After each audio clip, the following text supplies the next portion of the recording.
and he was drawing this wonderful picture, and he had this incredibly intricate basket work, which is just beautiful. And I watched him do that, and I was really astonished. Lucian dropped out of this conventional art school in London and never liked being told what to do. The art school he eventually went to was the only one that could possibly suit him, because it was very lax, very louche, almost a country house party in a boarding school manner.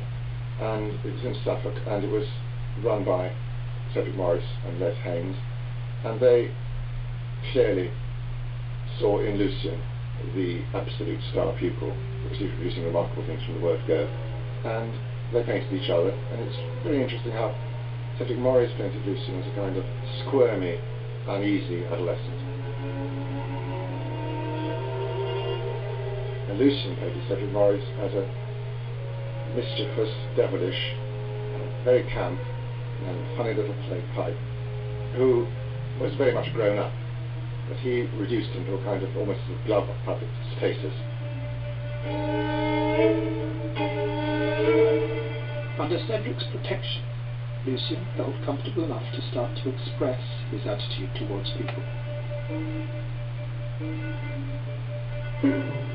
6 years after leaving Berlin, his images derived from memory and imagination more than direct observation. The tender response to the sculpture of the horse was missing.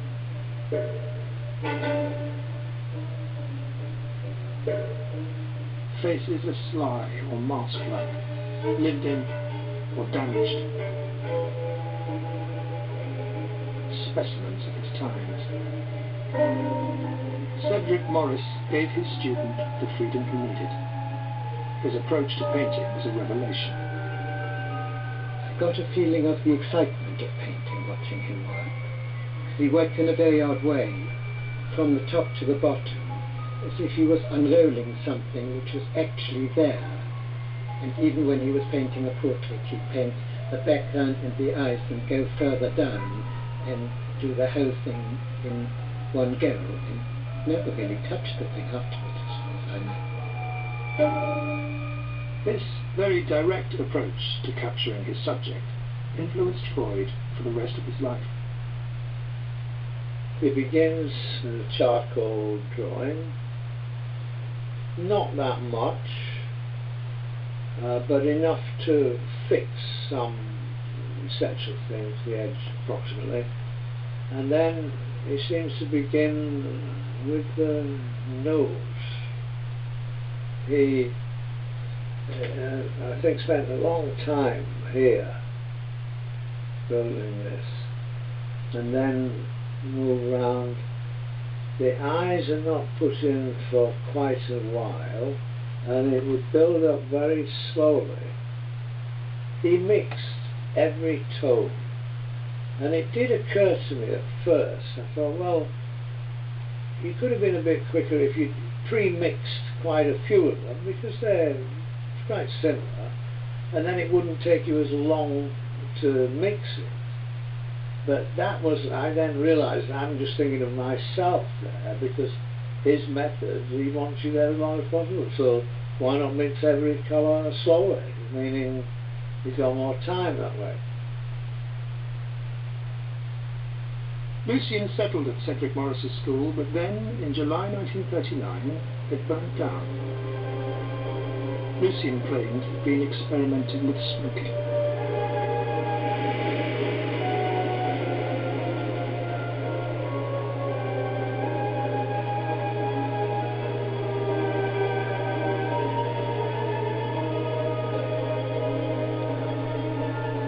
Two months later, war broke out. Lucian could not stay at art school, and he couldn't face going home to be with his mother, so he went to sea.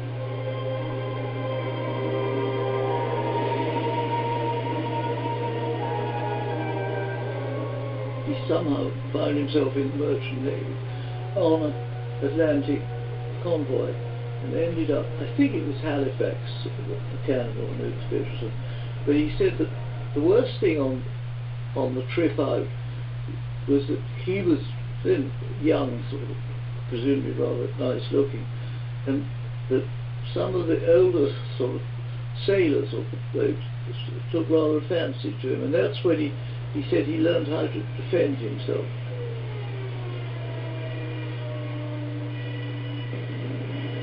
The whole convoy must come under attack.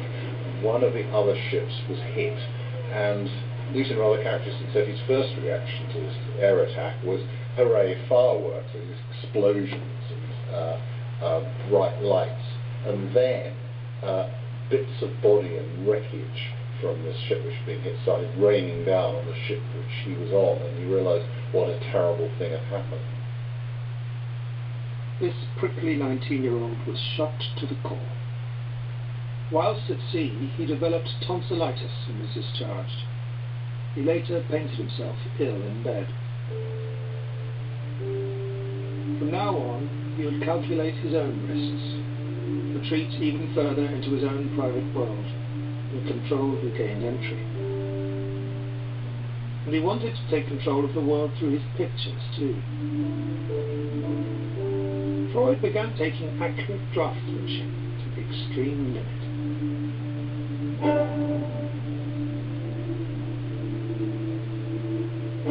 He started to look at his subjects with an ever greater intensity.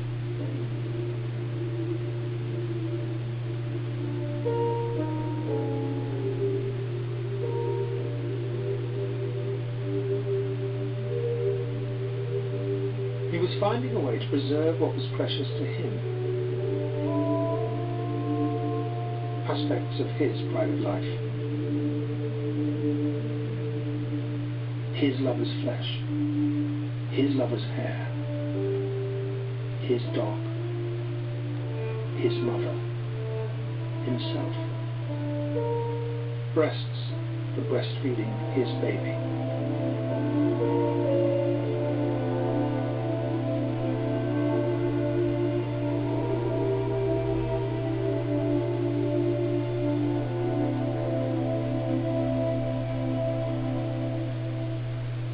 In 1942, aged only 20, he moved into violent, low-rent Paddington and settled into a lifelong pattern of living and painting in seedy flats, exploring his immediate surroundings.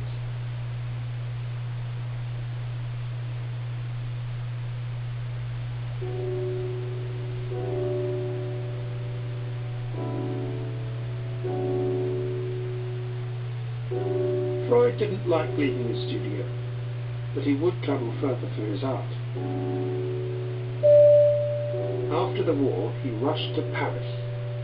He wanted to meet the big talents of Europe. Pablo Picasso showed him recent work at his studio. Picasso was a virtuoso and a showman, projecting his identity onto the canvas.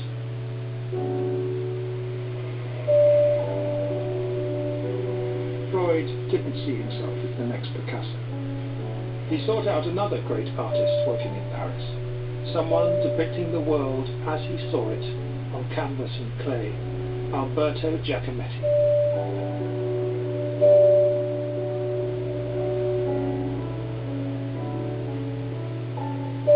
They had long discussions, and Giacometti made 2 drawings of Freud, now lost.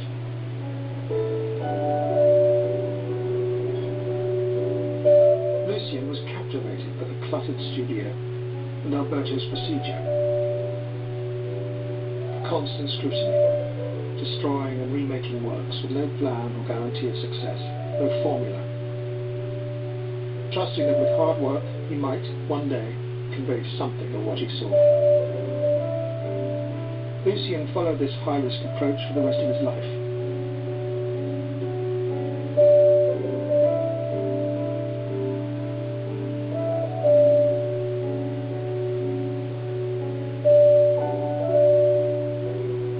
Freud kept faith with capturing the world in paint at a time when photography was in fashion as an art form.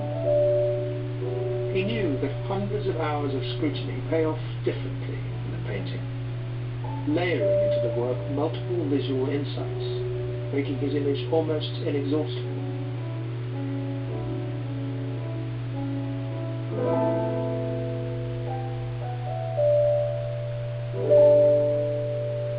Proper painting has got to come from what we see around us, what we know, what we are sure of, and what we're interested in. Now, the most imaginative thing possibly you can do is look at something that's ordinary and turn it into something that's memorable, which is of course what Lucian did throughout. He made people memorable, more memorable than they actually were in life perhaps. He had this idea that a painting is something set apart. Once you've done it, it's on its own, and it either is boring or it's interesting. And if it's interesting, it's simply because the artist has put all his energies, all his attention, all his devotion into it, and then it's like a grown-up child, off it goes into its own life. And that's the most imaginative, positive, timeless, and indeed modern thing you can do in art. Look at the world around you and make something of it. But what inspired Lucian's devotion throughout his life? In most cases, it's the person he loved at the time. In 1948, that person was Kitty Garman, the daughter of the sculptor Jacob Epstein. He married her, and she became the subject of his first major series of portraits.